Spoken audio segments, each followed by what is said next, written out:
c'était pour moi, c'était bon d'air. Elle a bien fait un plan pour récupérer ça. C'est un péché. Jésus, quand il a fini de parler, il n'a plus rien dit. Il n'a pas dit à quelqu'un. Il a baissé sa tête, commencé à écrire pour. Il dit, la Bible dit, commencez par le plus âgé. Pourquoi par le plus âgé?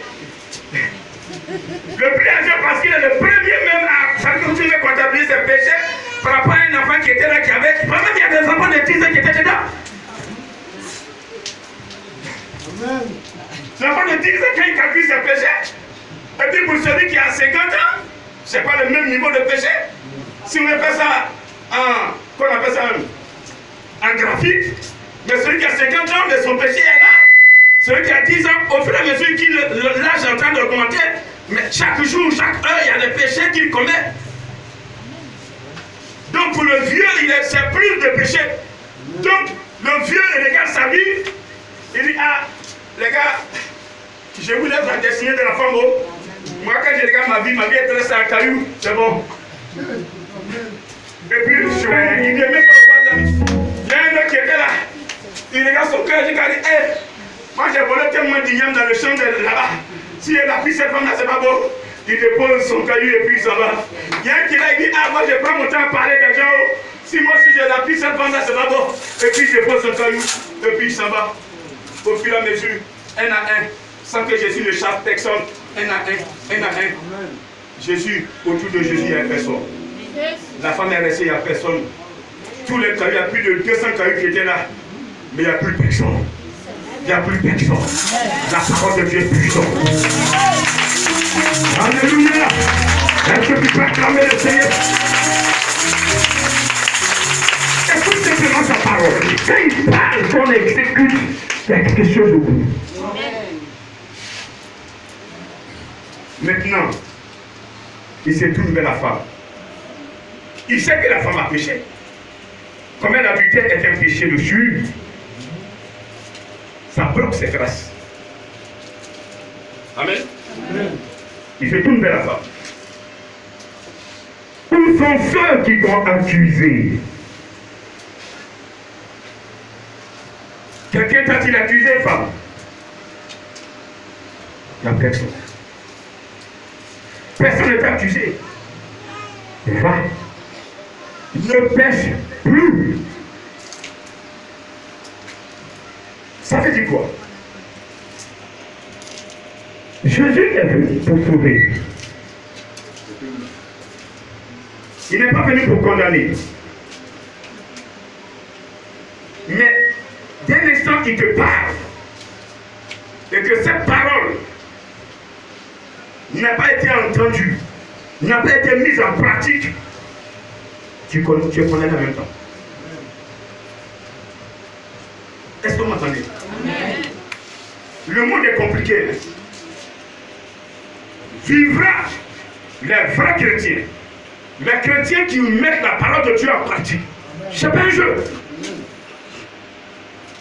Quand tu es dans une voiture, une Mercedes, qui est à 240 à l'heure, sur une autoroute, et que le soleil te prend une seule seconde, tu es dans le ravin.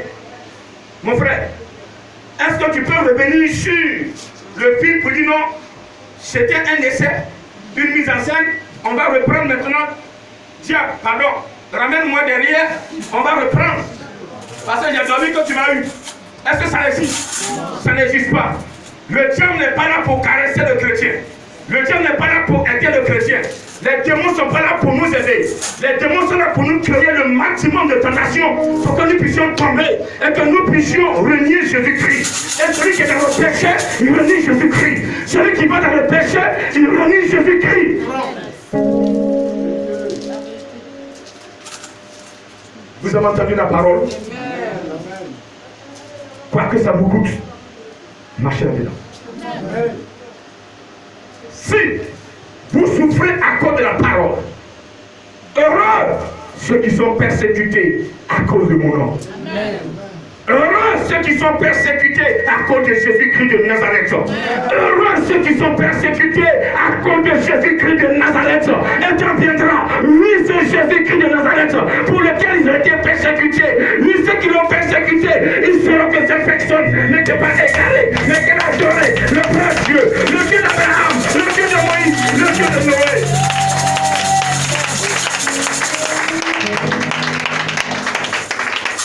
Ça ne pêche plus. Tu entends la parole de Dieu. Il ne faut pas désobéir à la parole. Si tu désobéis, ça devient un péché. Et le salaire du péché, c'est la mort. S'il vous plaît.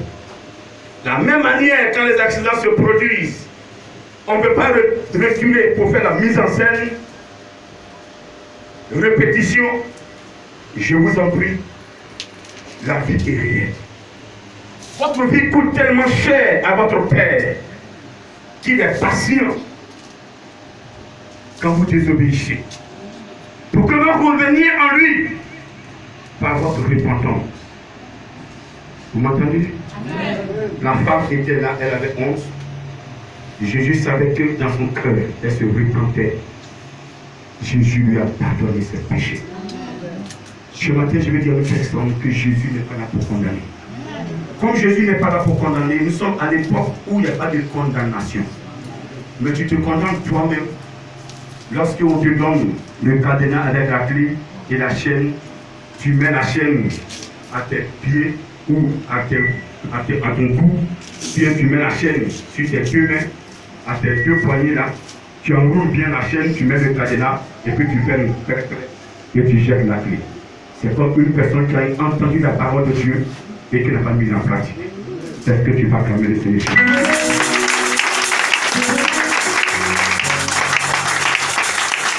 Je veux pour les personnes ce matin, le jugement.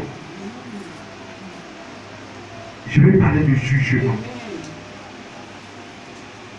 Parce que ces pharisiens, devant Jésus, ils n'étaient pas propres. Amen.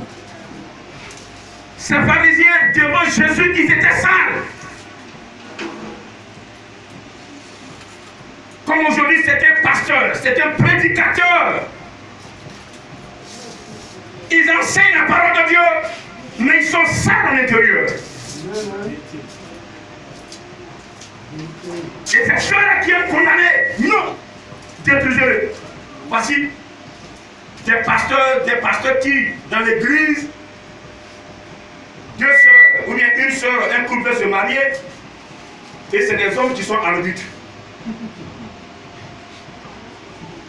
On désire un pasteur de surveiller le couple. S'ils vont se cacher pour coucher ensemble avant leur mariage. Si toi, pasteur, tu as deux gros yeux, tu veux prendre pour surveiller un couple, le Saint-Esprit fait quoi? Dites-moi. Laissez le Saint-Esprit, parce que monsieur peut dire, bon, pasteur principal, je vais en voyage.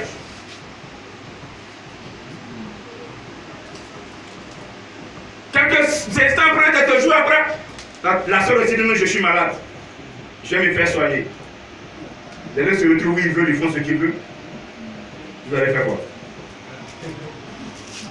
Ils reviennent, ils sont dans l'église. Ah, pourquoi on a dit, Matati, ta guérison? Non, non, le docteur il est puissant.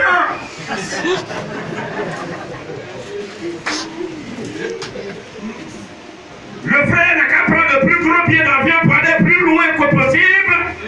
Mais le jour où ils reviendront, ils vont confesser devant vous. Parce que le Saint-Esprit les amènera à confesser. Ici, c'est le type de réflexion. Missionnaire, faites ce que vous voulez. Qu'on arrête de condamner, qu'on arrête d'accuser. L'église est une organisation d'abord spirituelle. Quand on dit spirituel, ça veut dire que des choses que l'Esprit de Dieu gère. On crée un comité, il y a un président qui décide quel pasteur qui sera loin, quel pasteur qui a bien prêché. Le Saint-Esprit fait quoi? Dans mon église, c'est le Saint-Esprit qui nomme. Je dis gloire à Dieu. Amen. On n'est pas là pour juger. Et aujourd'hui, dans l'église, les gens condamnent, les gens jugent. Dieu amène dans l'église pour travailler, mais quand elles arrivent dans l'église, elles sont frustrées. Elles ne peuvent pas travailler. Et Dieu pleure. Le cœur de Dieu saigne. Parce qu'on détruit le plan et la volonté de Dieu. Tu es qui pour sonder le plan de Dieu? Le plan de Dieu est insondable. Il envoie ses serviteurs, mauvais qu'ils soient, mais Dieu a dit il est son serviteur. Dieu choisit jamais les bonnes personnes pour être ses serviteurs. Il choisit toutes les mauvaises personnes, c'est ce qu'il m'a dit. Donc n'attendez pas que le serviteur de Dieu soit propre avant de venir servir ce Dieu. Il a la sainteté en lui. Il a un habit très sale que Dieu doit enlever. Et quand il vient Jésus-Christ, Jésus le met dans une épreuve. Jésus le forme. Quand il écoute, il suit la formation. Jésus l'établit. Jésus met l'onction en lui. Et puis il travaille pour lui. À l'image de Saul, Saul n'était pas propre. Saul il défendait le judaïsme. Mais défendre le judaïsme était en train de détruire le christianisme. Il défendait le judaïsme au mépris du christianisme qui était en vue. Il y avait Dieu avait fait un programme. Comme j'avais dit avant Adam et Ève. Ils ont fait jouer. La grâce. Si la première alliance avait été sans défaut, il ne serait pas question de la changer à une nouvelle. Hébreux 8, verset 7. Si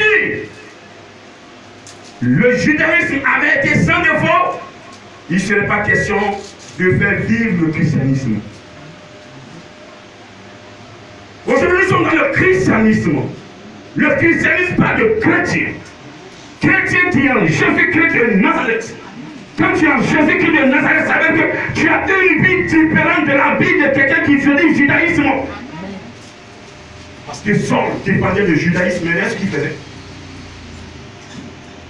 Comme je dis, certaines personnes se disant serviteurs de Dieu, quand un pasteur arrive dans leur village, c'est la haine, c'est la méchanceté. Ils ont déjà arrêté une décision. Ce pasteur-là, on n'a qu'à tout faire pour le détruire. Ils ont déjà jugé, ils ont déjà condamné le pasteur. Comment il est venu dans ton village, tu ne sais pas. Il est venu comment, tu ne sais pas. Quel message a-t-il reçu? Tu ne causes pas avec lui. Tu ne le connais pas. Et toi, tu le connais. Ce matin, je vais dire à une personne d'arrêter de juger son ami. Amen. Celui qui n'a jamais péché, écoute-moi bien ce matin. Je parle à une créature de Dieu. Que tu sois chrétien ou pas. Toi qui n'as jamais péché. Parce que celui qui est dans le monde, tout ce qu'il fait là, il ne sait pas que c'est péché. Donc je vais m'adresser aux chrétiens. Alors celui qui est dans le monde, il sera le matin, il sera dans le bois sacré, il sera que c'est péché. Abandonner Dieu créateur par le bois sacré est un péché. Mais il le fait. Il le fait. Il se met avec son gros pain, on écoute les poulets devant lui. Et lui, il prend les parties intéressantes et puis il mange. Et puis il n'y a rien. Maintenant viendra, tu vas confesser Jésus. Tes poulets que tu as mangés, tu vas voir que tes poulets ne peuvent pas te sauver. Le sang de poulet, autant de litres de sang que tu as versé, aucun sang de poulet ne peut t'épargner du jugement de Jésus-Christ.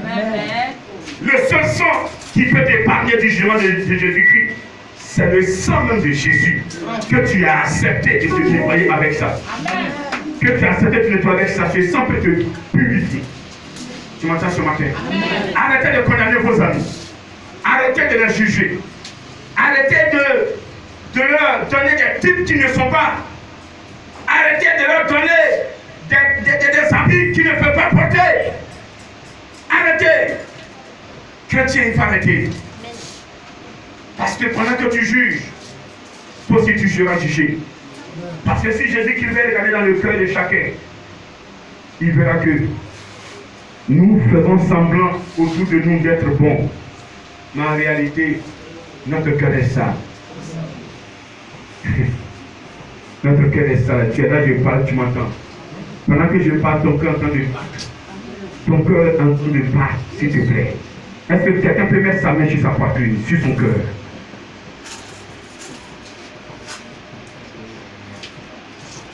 Et tu vas dire, Seigneur Jésus, à partir d'aujourd'hui, je ne vais plus juger mon ami. Pendant que je juge, moi-même je suis jugé. Le seul juge sur la terre s'appelle Jésus. Nous sommes dans le temps de l'annonce de sa parole. Seigneur, pardonne-moi sur ma tête. Si j'ai eu à juger mon frère, est-ce que tu peux l'acclamer?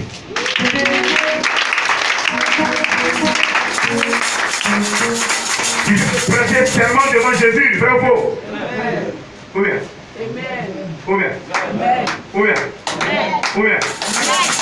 Peut-être qu'il y a 100 personnes qui sont dans cette tranche, je n'ai pas fini. Je vais aller régler le dossier de mon voisin. Ça veut dire que tu as jugé ton voisin, tu l'as condamné, tu veux que le plus finisse par aller régler son cas. C'est seulement que tu abandonnes cette voie. Dis Amen. On dit Amen encore. Dis Amen encore. Tu ne dois pas juger ton frère, ni ta soeur. C'est fini. Répète, c'est fini. Je ne dois plus juger quelqu'un. Il est mauvais. Il est bon. C'est Dieu qui va le juger. Amen. Est-ce que tu vas acclamer les gens?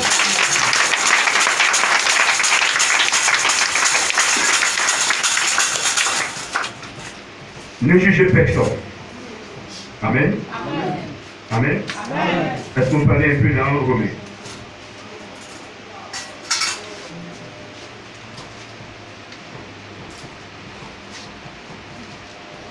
Allons dans Matthieu, ne tiens pas. Matthieu 23, verset 26.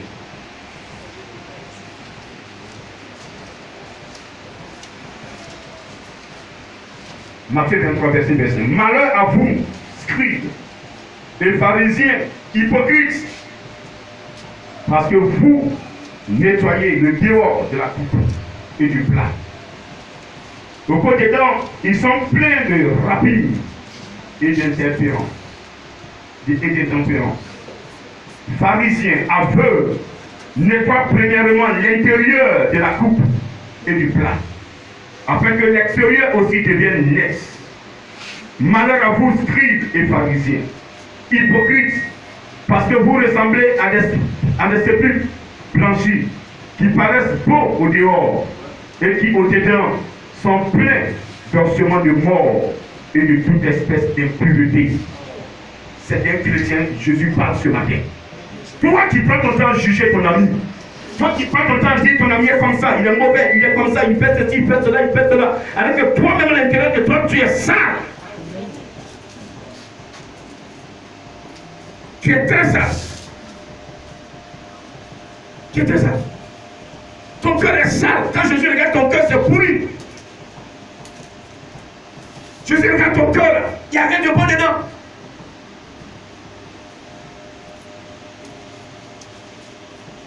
Amen. Amen. Quand il regarde dans ton âme, c'est les sentiments de haine. La haine t'a rempli. La haine fait que tu ne peux rien faire de bon.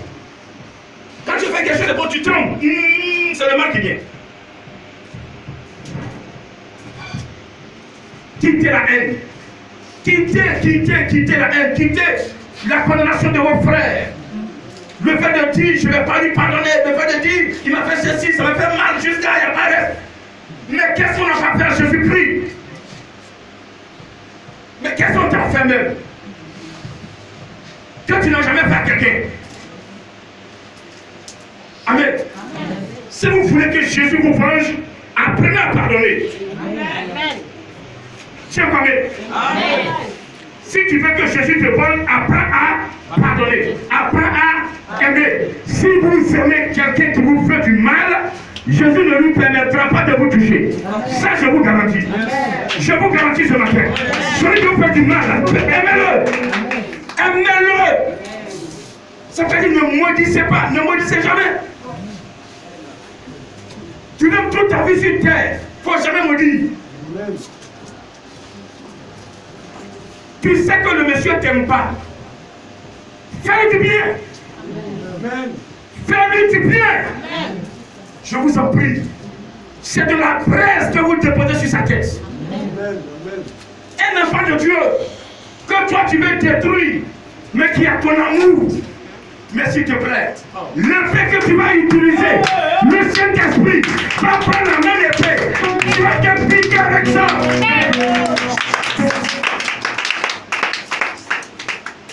Vous savez, pendant ma crise, il y a quelqu'un qui a posé un axe dans ma vie. Est-ce que vous savez qui vous adorez? Oui, le moment n'est pas pardonné. Tu es chrétien. Un pasteur est dans un village, toi, pasteur, au lieu d'aller l'aider à faire asseoir le ministère, toi, tu te plains. Mais vous n'avez pas les mêmes options. Vous n'avez pas les mêmes niveaux spirituels. Dieu crée tout et chacun avec une valeur. Chaque pasteur a sa valeur. Chaque pasteur a son option. Ce que je ne suis pas comparable à certains. Il y a certaines personnes quand ils ne peuvent pas se comparer à moi. Je vous assure. Mais ils ont commencé avant moi. Amen. Mais ce n'est pas pour autant que tu vas les condamner. Dieu appelait chacun, lui a confié un ministère. Et celui qui juge,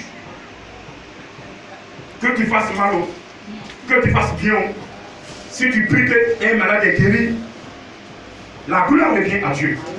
Je suis content parce que une vie a été préservée. Une vie a été sauvée. Ça, c'est ma joie. Mais celui qui rémunère, qui paye, qui récompense ceux qui ont travaillé, les ouvriers qui ont travaillé, c'est Yahvé.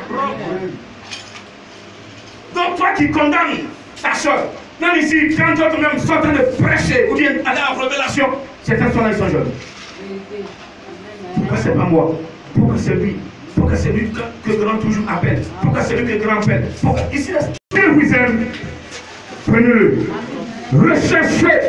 Premièrement, le royaume des cieux et sa justice.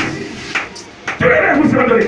Si tu as le Seigneur, si tu fais sa volonté, mon frère, si tu veux Amen, il va payer pour toi. Ah, tu n'as pas compris ce que j'ai dit. Si tu veux marier, tu seras marié. Si tu veux voyager, tu vas voyager. Tu sais que si tu rejoues le cœur de Dieu, ce que tu fais sur la terre, il fera pour toi. Alléluia. Il fera pour toi. Alléluia. Il fera pour toi. Alléluia. Quand il voit que ton cœur est triste parce que tu as besoin de bijoux, il sait que si ton cœur est triste, tu ne peux pas l'adorer. Tu vas venir prendre le micro, prêcher, libérer l'onction. Amen. Si ce dimanche, il sait que s'il voyait que mon cœur était triste, parce que quand il prêche, il y a l'onction qui est libérée. Il dit, mais tu ne vas pas libérer l'onction. Tu ne vas pas être triste. Donc, même si tu n'es pas disposé, mon esprit ne peut pas t'utiliser. Donc tu n'es pas disposé, mon serviteur. Mais il y a quel problème? Non, c'est-à-dire que depuis l'argent est bloqué. C'est quel argent qui est bloqué même? Mais j'ai quelqu'un qui me dit, dis-moi que c'est bloqué.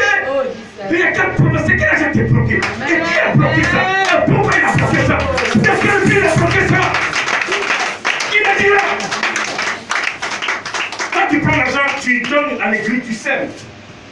Tu viens s'aimer. Et puis un individu, tu coches cela pour s'aimer, aider son serviteur pour construire un temps. Et puis un individu bloque cet argent. Il bloque ça pour faire lui sa vie quoi. Là que lui bloque ton argent. L'argent dans lequel Dieu mange là. Dieu bouffe un peu là. Lui il prend, il bloque. Il s'en payer au tiers des femmes. Il s'en payer à mère pour femme. Il s'en payer à ses femmes pour femmes. Pour qu'il soit aimé quoi. Et toi, ton Dieu est en train de souffrir. Son serviteur est en train de chercher. Mais il a menti. Il a menti. Je dis il a menti. Le fait qu'il a menti. C'est que ce n'est pas par ma vie qui vient. Il va sortir, il va t'appeler pour dire, mon tonton, viens prendre ton argent. Parce que depuis que tu as ton argent, je ne peux plus dormir. Je ne peux plus dormir. C'est pourquoi tu n'as pas besoin de féticheur ni marabout. Ton marabout, c'est le Saint-Esprit. Amen. Ton féticheur, c'est le Saint-Esprit. Il est plus puissant que marabout. Il est plus puissant que mon féticheur. Il est plus puissant que tout esprit mauvais. Alléluia. Même si tu veux, ton mari n'a qu'à chercher femme. Et puis, cette femme n'a qu'à faire un maraboutage dans le but de récupérer ce monsieur-là. C'est vrai, elle va goûter aussi, mais elle ne va jamais prendre. Elle ne va jamais prendre. Elle ne va jamais prendre. Mais si tu vas faire jalousie, allez, attendez, toi tu vas où même? Tu vas chercher femme dehors, tu vas chercher femme, tu prends pilote de coucher. Si tu as poussé un pilote là, mais tu l'as effrayé? Tu l'as chassé? Mais si tu l'as aimé, chérie, tu allais où? Oh non, c'est pas grave, reviens à tout. Tu es mon mari. Il est venu à 2 h du matin. Va chauffer le repas, il n'a qu'à manger. Chérie, viens, je suis là. Vraiment, j'ai béni Dieu que les bandits ne t'ont pas agressé sur la route. Oui, tu as dit, non, tu as quitté où? Tu as quitté où? Tu as fait chier? Pino. Il m'a dit à midi. Midi, il se repose un peu, il est 16 h. Il dit, mais écoutez, tes amis sont déjà là, demain tu vas nous travailler ça. Même s'il ne m'a pas payé aussi, tu t'arrêtes dans ce que c'est pourquoi. Et ça m'a payé, allez, chaussures, pointure, normale, elle vient déposer. L'autre maison est oubliée. Qui a été à la base, c'est toi. Parce que tu as mis la colère devant la haine devant et tu as cassé ton mari. Tu te fais ce matin, aimer vos frères, aimer tout le monde, ne juger personne, ne condamner personne. Ton mari fait de n'importe quoi dehors, il ne faut pas le condamner. Laisse Jésus-Christ le juger. Parmi vous, les femmes qui êtes là, vous avez des maris, certains ne connaissent pas Jésus-Christ. Mais à partir de vous, c'est les grands serviteurs. Si tu permets à cet homme de connaître ce Dieu et d'être son serviteur, tu crois qu'il va t'abandonner? Tu crois qu'il va t'abandonner? Mais pourquoi? Ne lui donne pas l'amour. Parce que c'est la haine, c'est la méchanceté, les paroles négatives que tu prononces. Je pense que ce matin, chacun de nous a pris conscience. Cette femme, en réalité, elle a commis l'adultère. En vérité, on devait la lapider. Mais la vraie vérité était à côté. Cette vérité, c'est Jésus. Amen. Et la vérité, c'est celui qui est en Jésus-Christ. Il n'y a aucune vérité qui tombe au-dessus de cette personne. Amen.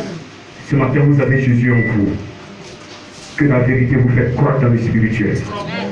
Vous avez Jésus en vous. Que votre foi grandisse dans la vérité. Amen. Vous avez Jésus en vous. Que votre foi soit élevée.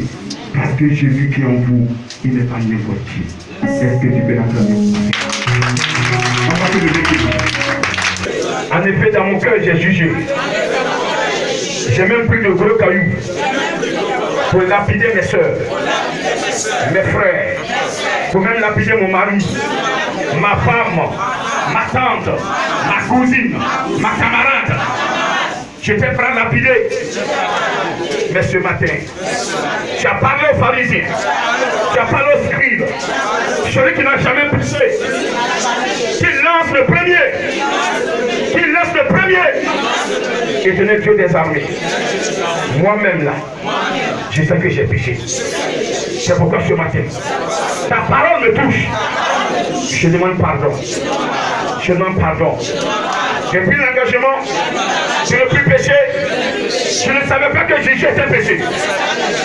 Ce matin, tu m'as dit que j'ai été un péché. Ça me condamne. Je ne vais plus juger mon frère. Je ne vais plus juger ma soeur. Je ne porterai aucun jugement.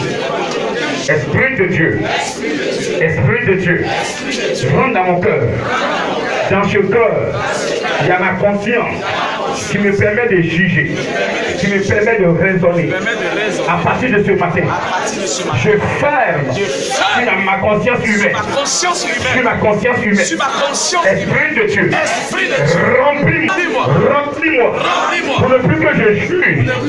Je ne veux plus juger quelqu'un. Je ne veux plus juger quelqu'un. Remplis-moi pour que la parole qui est dans mon esprit soit transformée. Et que je ne parle pas mal de mon frère, de ma soeur.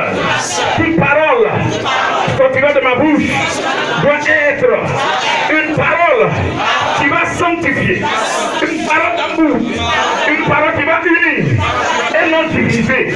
À compter de ce matin, Esprit de Dieu, assieds-toi dans mon cœur pour transformer le troisième élément que tu me béniras. Je crois par la foi que quand l'heure va sonner, tu donneras ma part, tu me béniras, que la gloire te revienne. Ce matin, je bénis ton nom parce que tu es vivant. Dans l'esprit.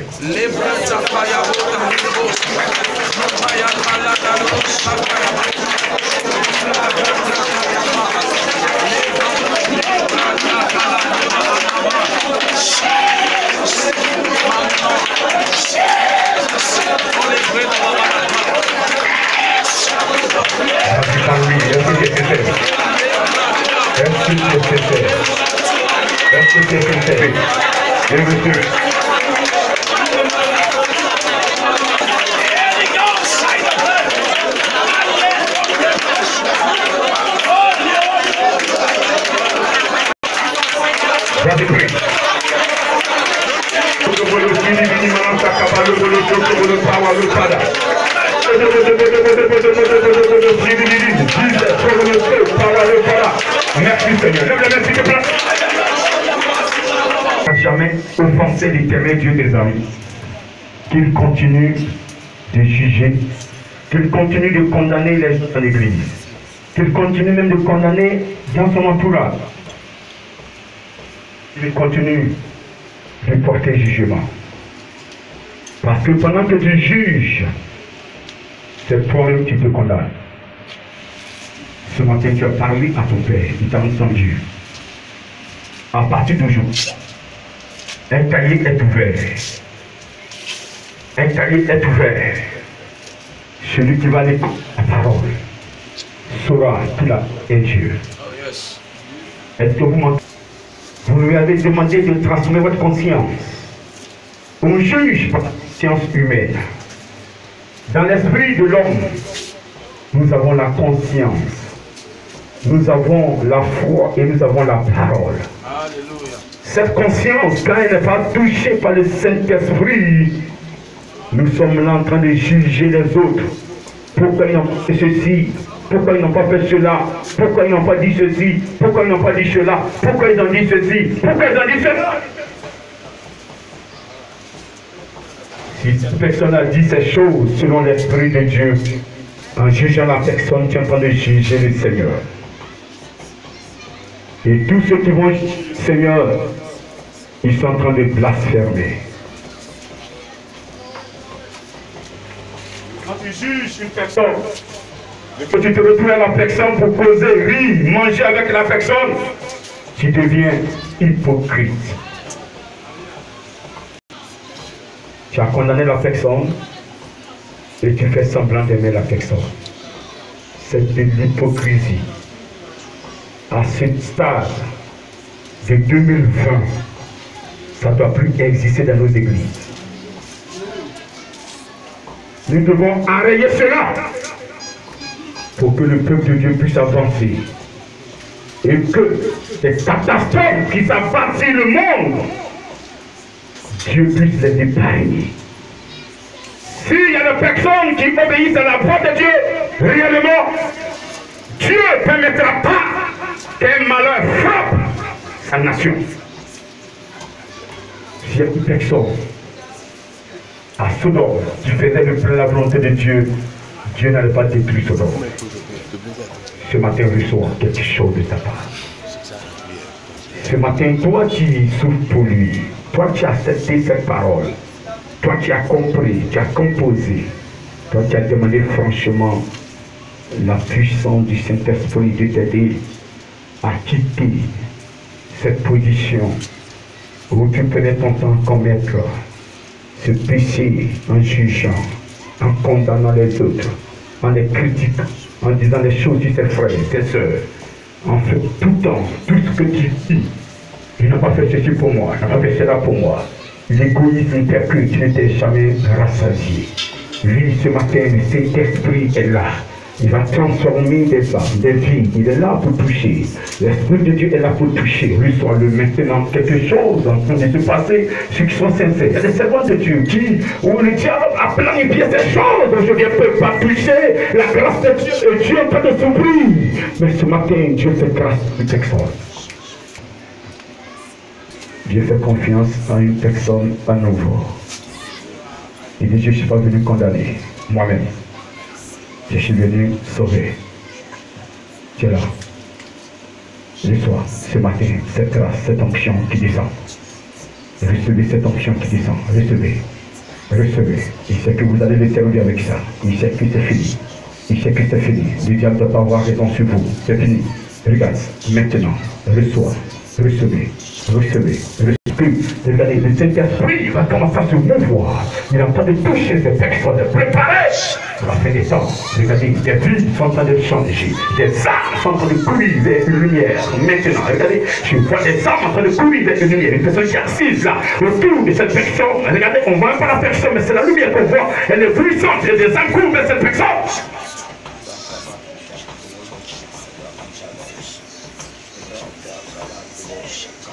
Est-ce que tu as réussi? Il dit, ce sont mes serviteurs, ce sont mes servants, mes serviteurs. Au nom de Jésus-Christ, au nom de Jésus-Christ. Amen. Amen. Amen. Est-ce que tu peux l'acclamer, puissant?